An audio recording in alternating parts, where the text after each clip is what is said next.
हमने हिमाचल उनसे छीना है। 2024 का ये सेमीफाइनल है।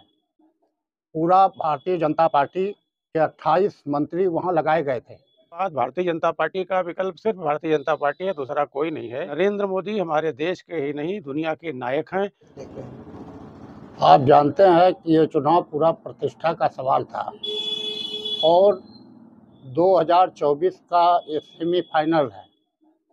पूरा भारतीय जनता पार्टी के 28 मंत्री वहां लगाए गए थे। भारतीय जनता पार्टी पुलिस प्रशासन और सत्ता का पूरी तरह दुरुपयोग की। उसके बावजूद भी समाजवादी पार्टी वहां से 2 लाख से ज़्यादा वोटों से चुनाव जीती है। लोग कहते थे कि माननीय मुलायम सिंह यादव बसपा का जब सहयोग था तो 1 लाख वोट से चुनाव जीते थे। ये चुनाव मैनपुरी में समाजवादी पार्टी नहीं जीत पाई, लेकिन जनता की ताकत सबसे बड़ी ताकत होती है। जनता ने ये दिखा दिया कि मैनपुरी किसी भी हालत में समाजवादी पार्टी से अलग नहीं हो सकती है।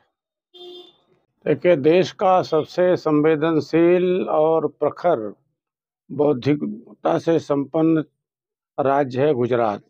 जब भी देश में कोई परिवर्तन होता है तो गुजरात उसमें नेतृत्व करता है। प्रधानमंत्री नरेंद्र मोदी के नेतृत्व की स्वीकार्यता गुजरात में अनेक वर्षों से है और जिस तरह से देश में राष्ट्रीय शक्तियों का वायरस 80 लाख से ऊपर लोगों को ले गया था, ऐसे में नरेंद्र मोदी को इस देश के प्रधानमंत्री और मुख्यमंत्री के रूप में आना स्वाभाविक था।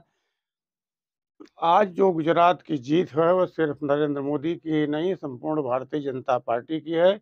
लेकिन नरेंद्र मोदी हमारे देश के ही नहीं दुनिया के नायक हैं और वह जीत व्यक्तिगत रूप से अगर कहा जाए तो नरेंद्र मोदी और भारतीय जनता पार्टी के कुशाग्र मेधा संपन्न कार्यकर्ताओं की है।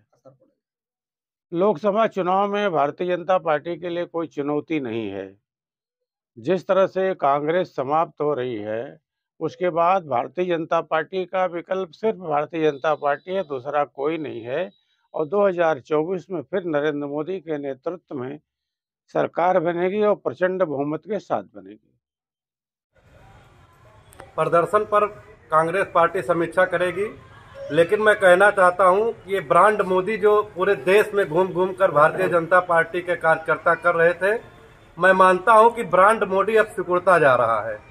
एक जो राष्ट्रीय नेता होना चाहिए वो एक राज्य की सरकार में जाकर सिमट गए हैं। और आपने देखा उपचुनाव में, एमसीडी के चुनाव में और आज हिमाचल के चुनाव में हमने हिमाचल उनसे छीना है।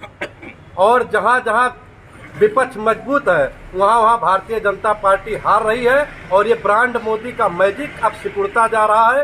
ये जनता के सामने धीरे धीरे आने वाले और चुनाव में आपको दिखाई पड़ेगा। आज हम हिमाचल प्रदेश में कांग्रेस पार्टी के जीत पर एक दूसरे को मिठाई खिला करके खुशियां जाहिर कर रहे हैं।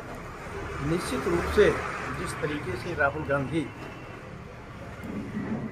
की पदयात्रा चल रही है और अपार भीड़ उसमें है, उस विजन को लेकर के हिमाचल प्रदेश की जनता ने ये साबित कर दिया है कि कांग्रेस आगे बढ़ रही है। और उसी कड़ी में हिमाचल प्रदेश में हम एक महत्वपूर्ण जीत हासिल किए हैं।